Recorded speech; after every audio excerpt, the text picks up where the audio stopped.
And the thing I really got to tackle after that is a mess that I've been avoiding. This is an old mess here. You all remember this area.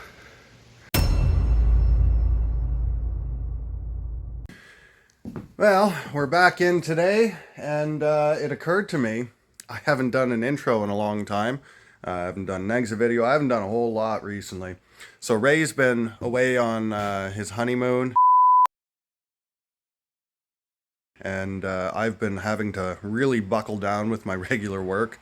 It's just one of those things that happens now and then where, you know, everything gets rushed all at once, and it's not really anything inside of, you know, my control or, you know, my employer's control, because I do a lot of subcontracting.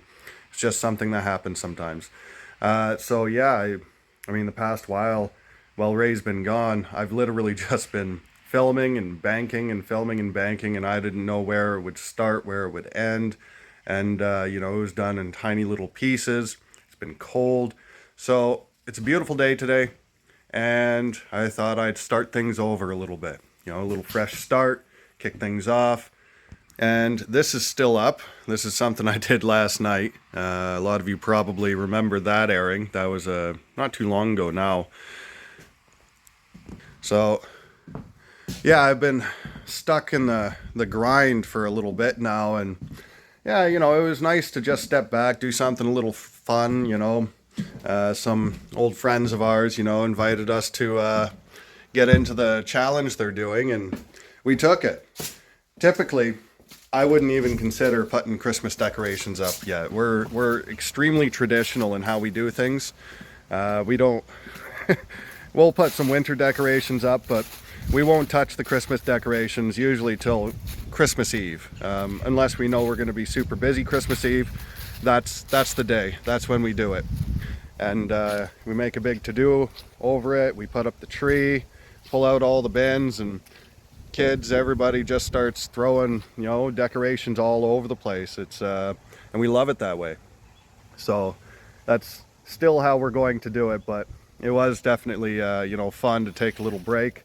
I had a lot of fun writing that thing up and, you know, doing that, and yeah, I'm feeling a little more upbeat today. You know, sometimes it's nice to just do something for the fun of it. So at any rate, it is a gorgeous day out here for November, and the leaves are all over the place. And what that means is that winter's coming. And we really have to, we got to get some of this outside stuff done before the really cold, miserable weather comes in and a lot of things get covered over. Pretty much all of this work can be done year-round. That's not a problem. The big challenge that we're usually up against is that once the snow hits, it does become A, more difficult, but B, if there is anything buried under the snow or the leaves, that's a huge challenge. Not something we enjoy working around. So if there's any way of getting this stuff out of the way now, we should. So a lot of that, and like I said, because I've been tied up at work, I don't think I've been here, you know, with daylight in a long time. So looking at this now, we got a lot of loose ends to button up. I got another load of scrap that has to go away at some point. I got the eaves troughs to take off both houses. I've still got all these sticks coming out of the ground, and they definitely have to leave. This is long overdue. So what we're really going to focus on right now is just tidying up loose ends and you know, making everything is good, tight, and secured.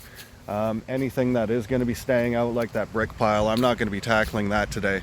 But what I will be doing is tarping it over to make sure, you know, it's not becoming a bigger mess. And that's pretty much the focus right now. As soon as we're done that, and we'll see how much time we have later on, I'm gonna hop back onto the HVAC and get some of that done. And actually, it's pretty close. I mean, the cold air return's done. Most of the ducts are run. I kind of left it hanging from the last video. I just stopped the camera, and I figured, oh, I'll just, you know, pick it up next night, and didn't wind up doing that, so there wasn't an end to that video really.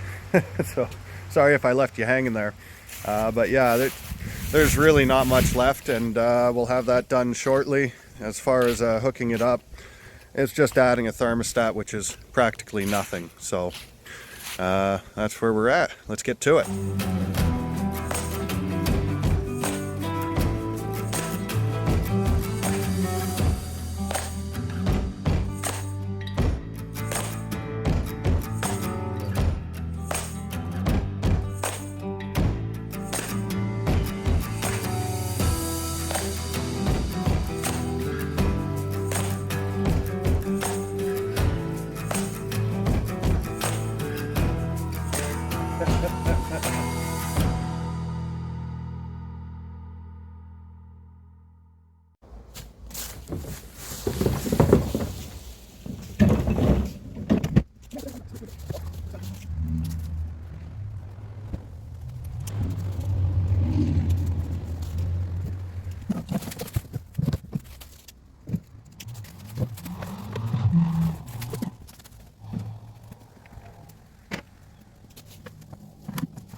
So I just like blowing off the grass near the house and all that, just because it shows me what's underneath as I go. The leaves are pretty light right now. They're not super matted down, and they lift a lot easier than any bits of anything that are underneath. So makes it a lot easier. This is a mess from work. Sometimes I take work home with me. I didn't film it. Maybe I should have, but I was cutting out. You could see the marks from where I was cutting it. Might line up a little better. Do this. So I was cutting out a giant arch for work. I had a big window outside to do. So that's always a little bit fun. Those are kind of the parts of my regular day job that break up a lot of the monotony, those little custom pieces. But time to put all this away.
There we go. All right, so I still got a bunch of these deep holes here left over from the ground dogs. That's got to be filled in before the snow comes, otherwise that could be pretty dangerous for ankles. But it's looking much better already. The annoying part is that's all mess that I made and started to neglect. So days like this time of year are great. The door kind of flung shut, but I love just opening up the windows, the doors, letting the house breathe for a little bit. So definitely going to take full advantage of that today. I'm going to get these holes filled in, and then I'm going to press on around the house. I might do a little bit of mowing back here. I don't think you necessarily have to pick up all the leaves. There's quite a few here. It's nice to let them break down in the lawn, just because it's good for the grass. But if you mulch it up, you drive over it a few times with the lawnmower, that's a lot of what really helps it along. So I might do that as, you know, just something to keep everything nice and under control. And it's got to be done anyway. It's been a while since this was all mowed. And the thing I really got to tackle after that is a mess that I've been avoiding. This is an old mess here. You all remember this area. So the last time anything was done here, this stuff here was piled up to make room for Eric to do a bunch of the cleanup in the backyard. I haven't touched this area since, except when I come back here to grab a piece of wood. And that's been kind of helpful. I have taken care of a bit of the pile because I've needed a bit of wood since. But I really got to deal with this, so that's on the agenda.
So I had to stop there to take a call. Unfortunately, I got to go do something else. I probably won't be back until after dark.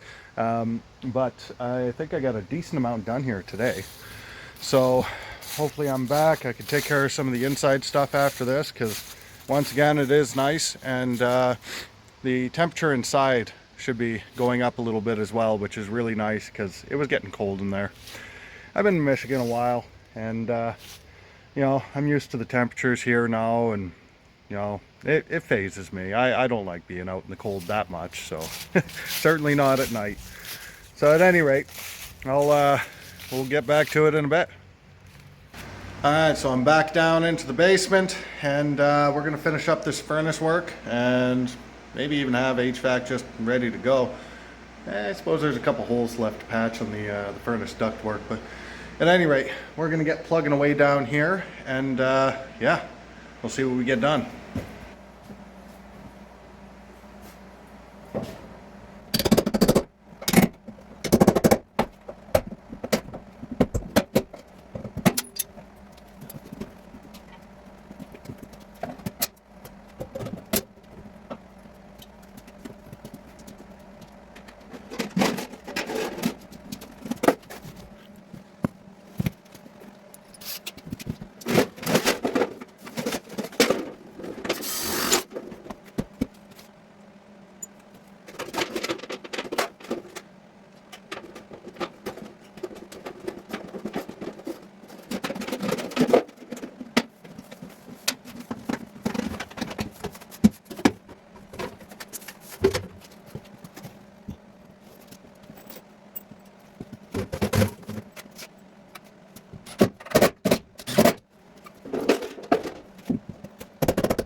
So I thought maybe I would take a second to show you a bit of a time saver, and it has to do with tape. So tape, it can often be a bit of a pet peeve for a lot of people because there's a lot of frustrating things about dealing with tape, and it begins with finding the end. So end management is crucial, and I've had employees in the past, if they lose the end of the tape, I make them find it on their lunch break because nobody wants to deal with that. And we have protocol.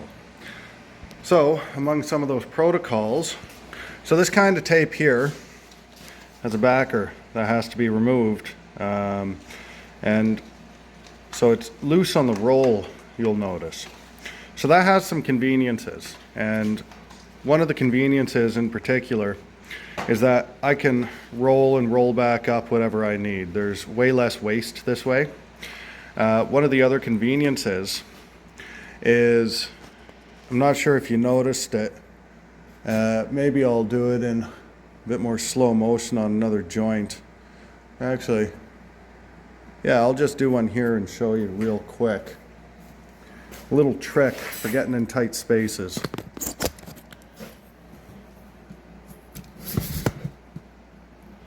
So I'll zoom in a bit.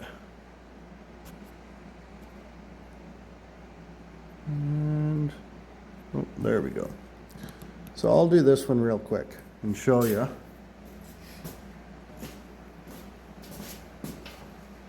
So some people have them hooked right onto their belt, and there's other things.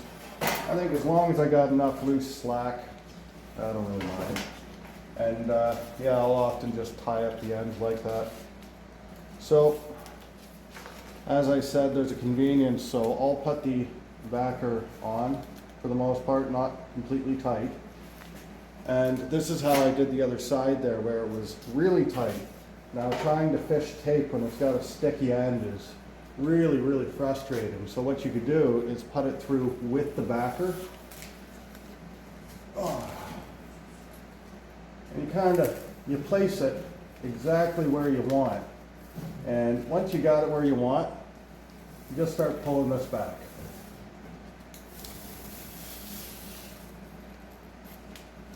And just like that, it's placed perfectly without having to be super frustrated.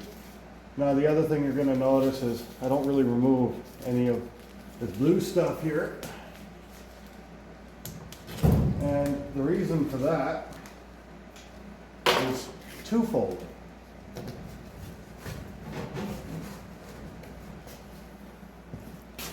Always press that down as you go. So,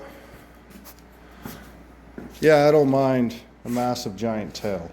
So one of the conveniences of doing that is I have one piece of garbage to pick up as opposed to the 10, 15 I just did.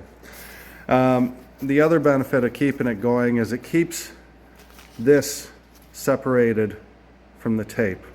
And the reason that's really nice is if I were to cut it off with the backer and all, then I'm going to struggle to try and peel that off because it's like, you know, taking apart a garbage bag that's really stuck on itself, or finding the end of the tape, I guess. It could be extremely frustrating. Sometimes you get lucky and it just comes off, but for the most part, unless you got really good fingernails and you know you're very patient, you're going to struggle with it a little bit. So there's that. And when I put it back onto the roll, just to keep things clean, and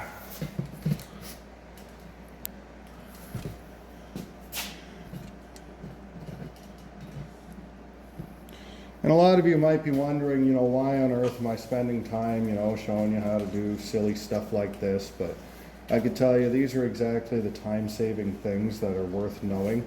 And this tape in particular, this is for HVAC in particular. I don't deal with this very often. I keep it because I do vents.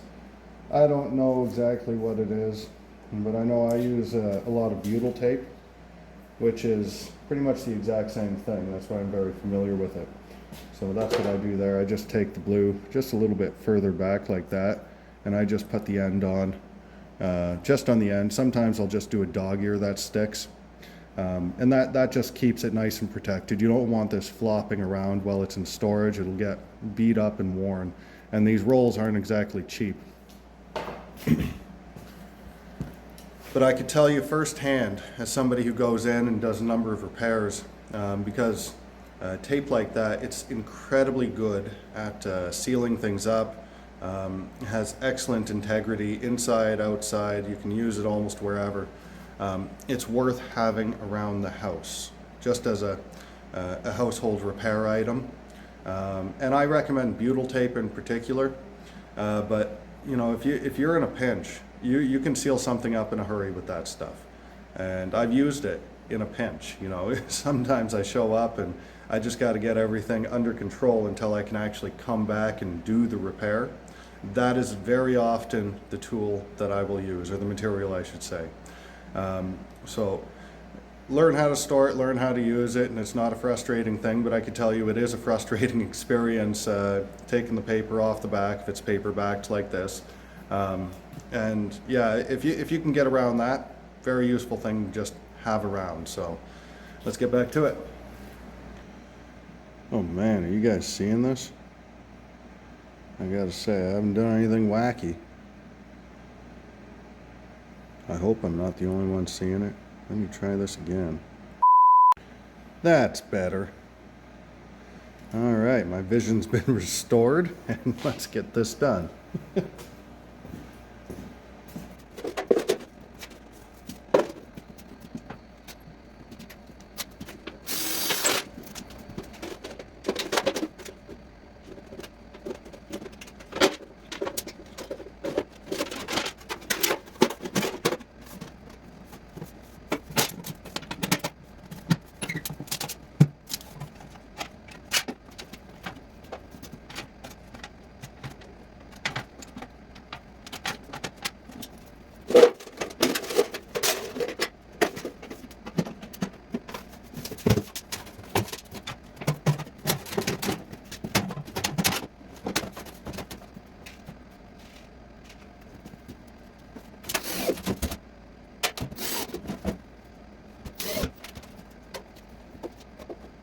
I did that backwards. Let's try this again.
Alright, so now apart from a few supports I still got to add on the other side, I'm down to just one run left that I gotta do, and I saved the tough one for last.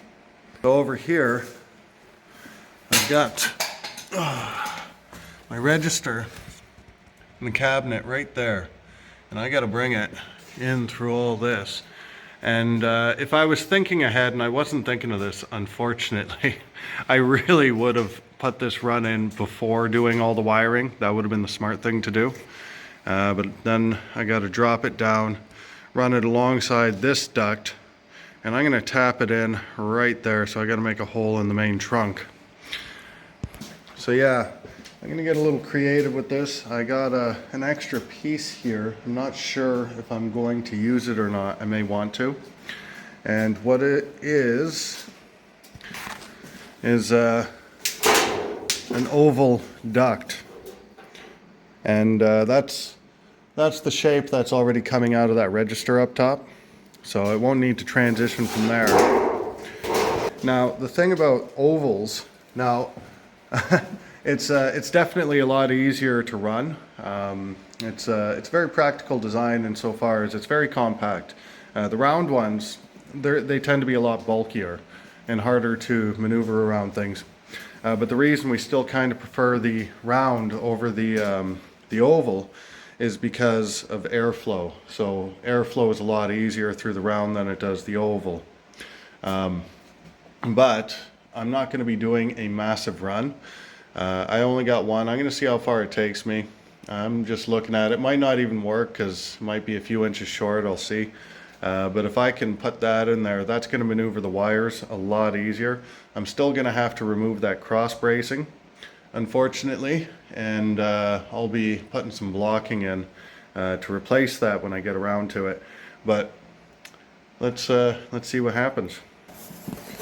So I'm just going to start with the elbow here, and the piece that I had originally gotten for here.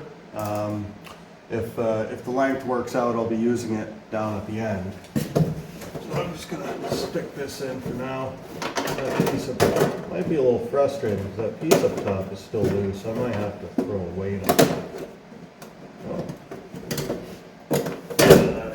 That ain't working in my favor. I'll be right back. Alright, so I just stuck a toolbox on it for now. See if that's enough.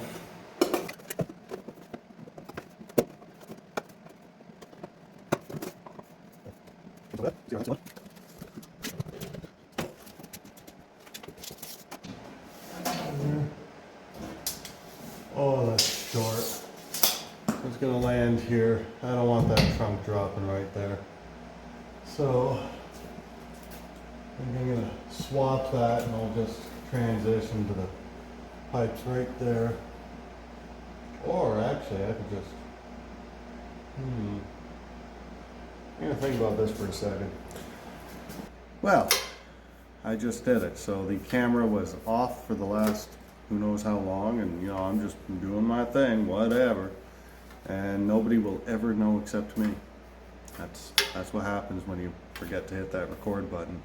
So anyway, what I've kind of decided is, you know, I was getting kind of hung up on using the pieces that I had available, but this is the piece that I got. So here's my oval, here's the 6-inch round, and this is the transition. I'm just going to take this in, I'm just going to exchange it for a straight transition. That way I can just do it right up there, and when it terminates at the 6-inch transition, I'll be able to start the elbows right away, and I'll land right next to that other duct, which is where I want to be. So I'm going to do everything I can do aside from that and leave just that, and should be good to go. But yeah, that worked out pretty decent otherwise. So yeah, let's get this in as far as we can take it.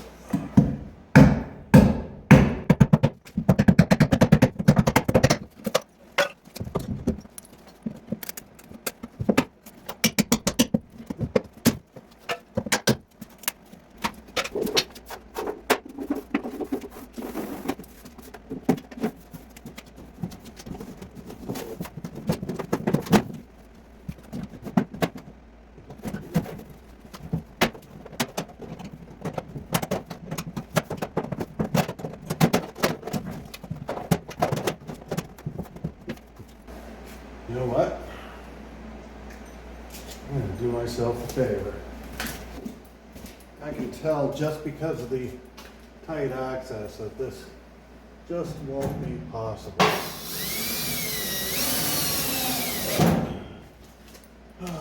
By the time I get it all together, I'm going to reattach that from up top.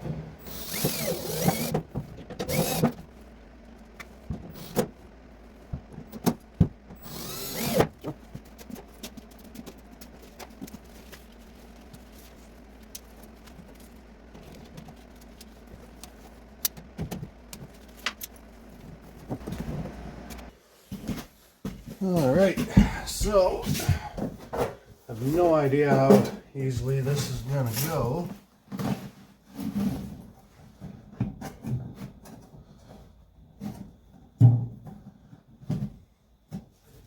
If it'll work at all. What I would like to do is be able to at least get a screw in here. Oh, and that's enough. I'll probably be able to tape it as well.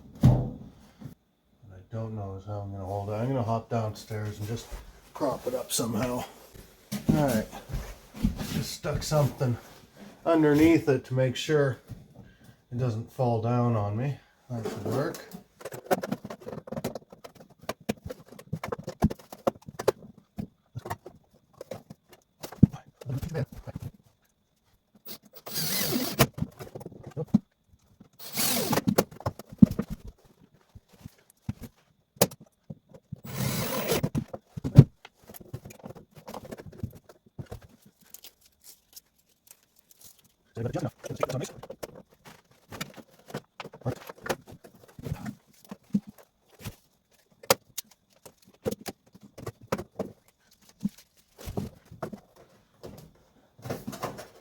Okay, I'm going to take my prop down and I'm going to screw that down to the floor right now.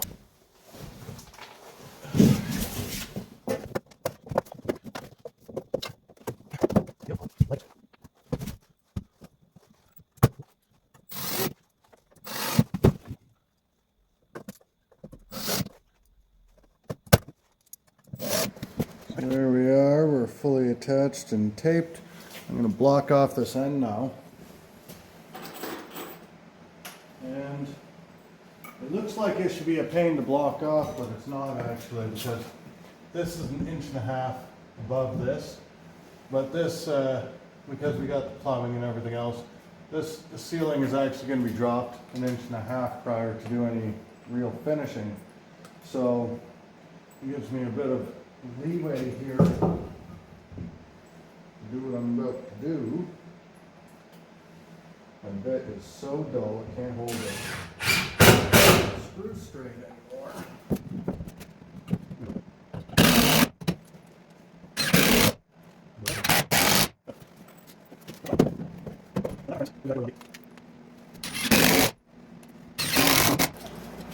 So I'm going to go ahead and cut this in right now because that's just something I can do at the moment. There's really nothing stopping me.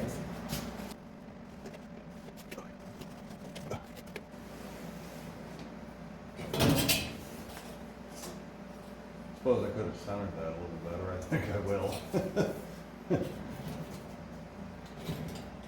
I just have to remember which line it is.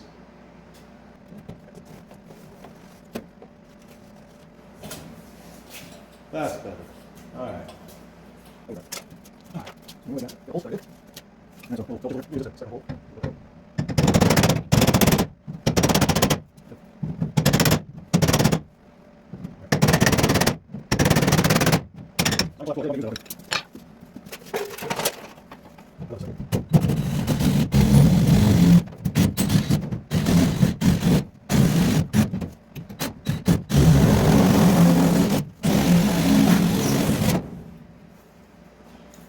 That's beautiful. Actually, it looks really clean in there, believe it or not. Still gonna get the duct cleaning though. All right.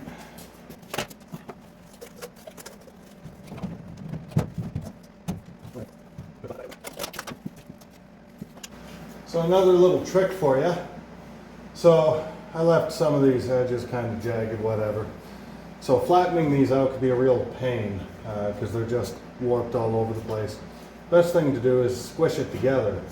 And the way we're going to do it this time, now if you have two hammers like this and one's heavy like that, what you'll notice is when I hit that, there's inertia, so it doesn't really want to move. You know, it's a pretty heavy object. So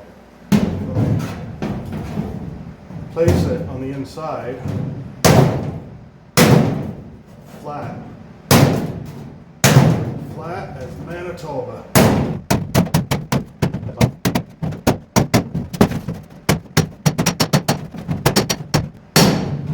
What I usually have instead of this, because the handle can be really cumbersome, is just a sledgehammer head, and I'll just hold it where I want. It doesn't really hurt your hand that much because the vibration is taken mostly by the head. So, and yeah, when I'm not using the sledgehammer head, it's the perfect paperweight.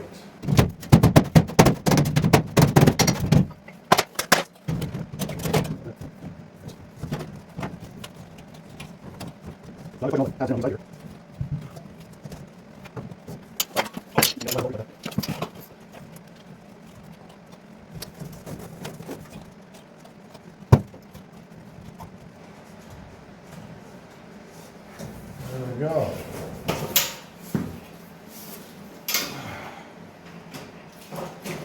So now obviously this is just going to crash into there, but the idea here is I was going to take it out straight a little bit and just do a bit of a more gradual bend rather than doing it all at once.